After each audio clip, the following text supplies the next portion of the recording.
What's going on, YouTube? Welcome back to another episode of What the Duck Auto, and today we're working on a 2020 Kenworth T270.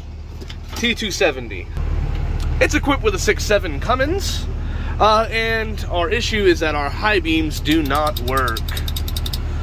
But the low beams do, the high beams don't. Took me forever to figure it out. Check your fuses first, which is what I did. 2 screws, pull out, lift up, and your fuse box is right here. Let me get some light. So you have a couple of relays. You've got what is the relay for the low beam and the high beam, K11 and K16, which is K16 is your high beam, K11 is your low beam. I swapped them and no issue. When I pull the high beam switch, there's not a responsive click from our high beam relay.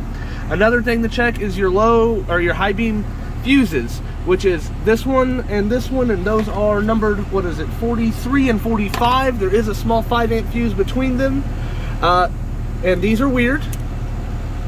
There's no way to see. And so what I did is I took my multimeter and checked continuity.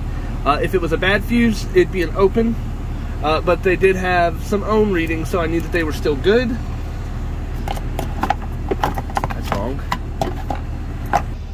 I went ahead and put that back together with the screws. Actually, I checked the bulbs first, and they were good. I just did a visual on them. I could have hooked a power probe up to them and checked to see if they were good, but I just saw that they looked good. They didn't have a little black hue to the outside of the glass, so I knew that they were all right.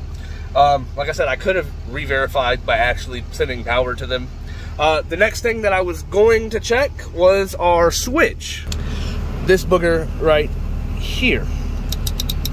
And it's actually just a momentary switch. And when I was checking that, I noticed this wire is it's just out in the open. And so whenever I ground it and flip the high beams on, now we get, see,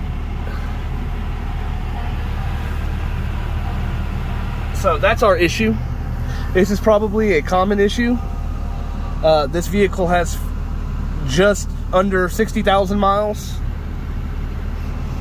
So what I'm going to do is I'm going to reattach a ground to this, which appears to be where that ground, actually let me get y'all, let's see if y'all can see what I'm looking at. That screw is pretty loose, so I'm going to put a blade terminal on this, put it underneath there and tighten that screw down, and that fixes our issue. Just a short, simple, sweet diagnostic on a truck that I don't ever get to work on. I normally work on cars and everything, but yeah, if your headlights aren't working in your Kenworth, check that. Thank you.